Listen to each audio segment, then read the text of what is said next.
നമുക്കെല്ലാം കുറേ ജോലികളുണ്ടല്ലേ. അപ്പോൾ ജോലി ചെയ്യുമ്പോൾ കുറച്ച് ടിപ്സ് യൂസ് ചെയ്യുകയാണെങ്കിൽ കാര്യങ്ങൾ കുറച്ച് എളുപ്പമാക്കും. പെട്ടെന്ന് ജോലിയൊക്കെ തീർത്തിട്ട് നമുക്കൊന്ന് ഫ്രീ ആവാനും പറ്റും. അപ്പോൾ അതിന് വേണ്ടിയുള്ള കുറച്ച് ടിപ്സാണ് ഞാൻ ഈ പറയുന്നത്. അതിലൊന്നാമത്തെ ടിപ്പ്, ഞാനിപ്പോൾ ഇതിൽ പുട്ടുപൊടി വാങ്ങിച്ച പാക്കറ്റാണ്. അപ്പോൾ ഇത് പൊടി അതിൽ നിന്ന് എടുത്തിട്ട് ഞാനിപ്പോൾ ഇത് ടിന്നിലേക്ക് ഇടുന്നില്ല. ടിന്നിലേക്ക് ഇടാതെ ഇത് തന്നെ അടച്ചു വെക്കുകയാണെങ്കിൽ എന്താ ചെയ്യുന്നതെന്ന് വെച്ചാൽ ഇതേപോലെ രണ്ടായിട്ടൊന്ന് ടൈറ്റായിട്ട് മടക്കുക. എന്നിട്ടത് ഇതേപോലെ ഒരു പേപ്പർ ക്ലിപ്പ് കൊണ്ട് നമുക്ക് ക്ലിപ്പ് ചെയ്ത് വെക്കാം. ഈ പേപ്പർ ക്ലിപ്പ് നല്ല ടൈറ്റ് ആയിരിക്കും, ഇതേപോലത്തെ ക്ലിപ്പ് ആണെങ്കിൽ. അപ്പോൾ നല്ല ടൈറ്റ് ആയിട്ടിരിക്കും. പിന്നെ നമ്മൾ ക്ലോത്ത്സ് ഒക്കെ പറന്ന് പോകാതിരിക്കാൻ വേണ്ടി ക്ലോത്ത് സ്റ്റാൻഡിലൊക്കെ വെക്കേണ്ട ഒരു ക്ലിപ്പ് ഉണ്ടല്ലോ, ആ ക്ലിപ്പ് യൂസ്ഫുൾ ആണ്. ഇതൊന്നുമല്ല, നമുക്ക് കടയിൽ നിന്ന് ഇതിന് വേണ്ടിയുള്ള ക്ലിപ്പ് വാങ്ങാൻ കിട്ടും. അപ്പോൾ എനിക്ക് അതിലും ഈസി ആയിട്ട് തോന്നി ഇതാണ്. ഇതാകുമ്പോൾ ഒട്ടും മടിയില്ല, പെട്ടെന്ന് അങ്ങ് ക്ലിപ്പ് ചെയ്ത് വെക്കാൻ, നല്ല ടൈറ്റായിട്ടിരിക്കുകയും ചെയ്തോളും. ടിന്നിലിട്ട് വെക്കുന്നവർക്ക് കുഴപ്പമില്ല. ഇങ്ങനെ പാക്കറ്റായിട്ട് സൂക്ഷിക്കുന്നവർക്ക് ഇത് നല്ലൊരു മെത്തേഡാണ്. റബ്ബർ ബാൻഡ് ഇടാനാണെങ്കിലും നമുക്ക് കുറച്ച് ടൈം എടുക്കും, അല്ലെ ചുറ്റിയൊക്കെ ഇടണം. പക്ഷെ ഇത് വളരെ എളുപ്പമാണ് കേട്ടോ.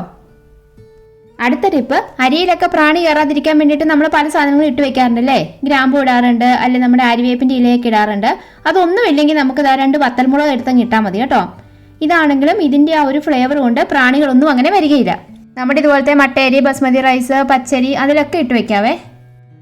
അടുത്ത ടിപ്പ് നമ്മുടെ ബ്രഷുകൾക്ക് വേണ്ടിയുള്ളതാണ്. ട്രാവൽ ചെയ്യുന്ന സമയത്തൊക്കെ നമുക്ക് എല്ലാവരുടെയും ബ്രഷ് കൊണ്ടുപോകുന്ന സമയത്ത് എല്ലാം കൂടി ഒരുമിച്ച് വെക്കാനൊക്കെ ഒരു മടി ഉണ്ടാവും അല്ലേ. അപ്പോൾ അതിന് എളുപ്പ വഴിയാണ്, ഈ ഒരു സമയത്ത് എല്ലാവരുടെയും വീട്ടിൽ തന്നെ ഗ്ലൗസ് ഒക്കെ ഉണ്ടാവും അല്ലേ. അപ്പോൾ ഇതേപോലെ ഒരു ഗ്ലൗസ് എടുക്കുക. ഇതിന് ഈ 5 ഫിംഗേഴ്സിന് വേണ്ടി 5 ഹോൾസ് പോലെ ഉണ്ടല്ലോ. അപ്പോൾ ഇതിലേക്ക് നമുക്ക് ഈ ബ്രഷസ് ഓരോന്നായിട്ട് കയറ്റി വെക്കാം. കണ്ടോ, എളുപ്പമാണ്. നമ്മളിപ്പോൾ എവിടെയും ചെന്നിട്ടാണെങ്കിലും അവിടെ നമ്മൾ ബ്രഷ് യൂസ് ചെയ്തു, എന്നിട്ട് അവിടെ തുറന്ന് വെച്ചിരിക്കുക. അപ്പോൾ അത് നല്ലപോലെ ഉണങ്ങും. എന്നിട്ട് തിരിച്ചു പോകേണ്ട സമയത്ത് ഇതേപോലെ എടുത്തിട്ട് വെച്ചിട്ട് കൊണ്ടുവന്നാൽ മതി കേട്ടോ. ഇതേപോലെ എല്ലാത്തിലും ഓരോന്നിലും ഇങ്ങനെ കയറ്റി വെക്കുക. അപ്പോൾ ഓരോ ബ്രഷും സെപ്പറേറ്റ് ആയിട്ടിരിക്കും.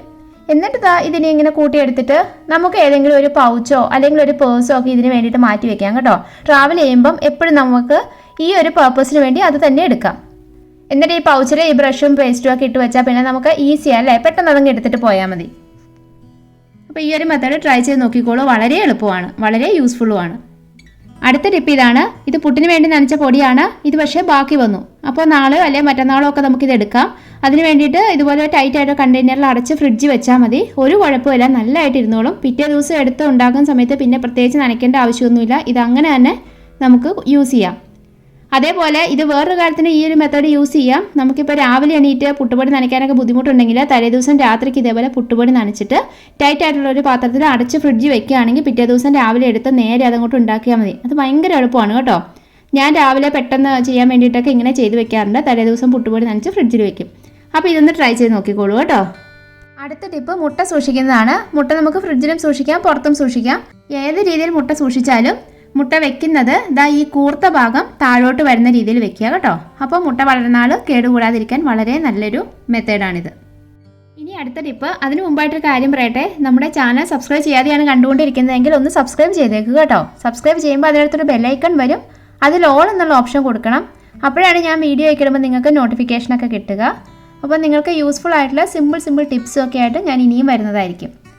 അപ്പോൾ നമ്മുടെ അടുത്ത ടിപ്പ് ഇതാണ്, ചായയരിപ്പയുടേതാണ്. ചായയരിപ്പ നമ്മൾ എത്ര ക്ലീൻ ചെയ്താലും കുറച്ച് നാൾ കഴിയുമ്പോഴത്തേക്ക് അതിനുള്ളിലൊക്കെ എന്തോ ഇങ്ങനെ ഇരിക്കുന്നത് പോലെ തോന്നും അല്ലേ. അപ്പോൾ അത് കളയാനൊരു എളുപ്പ വഴിയാണ് ഈ കാണിക്കുന്നത്. അതിന് വേണ്ടിയിട്ട് ചായയരിപ്പ ഇതുപോലെ സ്റ്റൗവിന് മുകളിൽ കാണിക്കുക.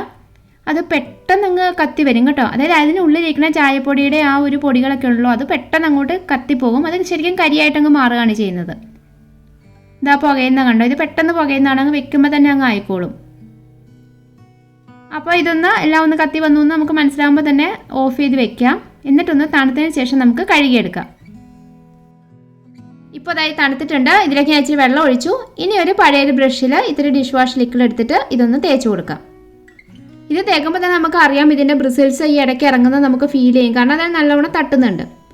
അപ്പോൾ ആ കരിഞ്ഞിരിക്കണ ആ കരി പോലെ വന്നതെല്ലാം ഇതിട്ട് കഴുകുമ്പോൾ നല്ലപോലെ പോയിക്കോളും കേട്ടോ. കുറച്ച് തേച്ച് കൊടുത്തിട്ട് ഇടയ്ക്കിടയ്ക്കൊന്ന് വെള്ളം ഒഴിച്ച് കഴുകി കൊടുത്താൽ മതി. അപ്പോൾ എവിടെയെങ്കിലും കറുത്തിരിക്കുന്ന കാണുവാണെങ്കിൽ അവിടെ വീണ്ടും തേച്ച് കൊടുക്കുക. അത്രയേ ഉള്ളൂ, സിമ്പിൾ പണിയാണ്, എല്ലാവർക്കും ചെയ്യാൻ പറ്റും. നല്ല വൃത്തിയാക്കി എടുക്കുകയും ചെയ്യാം കേട്ടോ. അപ്പോൾ ഇടയ്ക്കിടയ്ക്ക് ചായയരിപ്പ് ഇങ്ങനെ ചെയ്യുകയാണെങ്കിൽ എപ്പോഴും നല്ല വൃത്തിയായിട്ടിരിക്കും. അപ്പോൾ നമ്മുടെ ടിപ്സൊക്കെ ഇഷ്ടപ്പെട്ടെന്ന് വിചാരിക്കണോ? ഇഷ്ടപ്പെട്ടാലും ഇല്ലെങ്കിലും നിങ്ങളുടെ അഭിപ്രായങ്ങളൊക്കെ കമൻസിൽ അറിയിക്കുക. ഇഷ്ടപ്പെട്ടെങ്കിൽ ലൈക്ക് തരാൻ മറക്കണ്ട. അതുപോലെ യൂസ്ഫുൾ ആയിട്ട് തോന്നുകയാണെങ്കിൽ മറ്റുള്ളവർക്ക് ഷെയർ ചെയ്ത് കൊടുക്കണേ.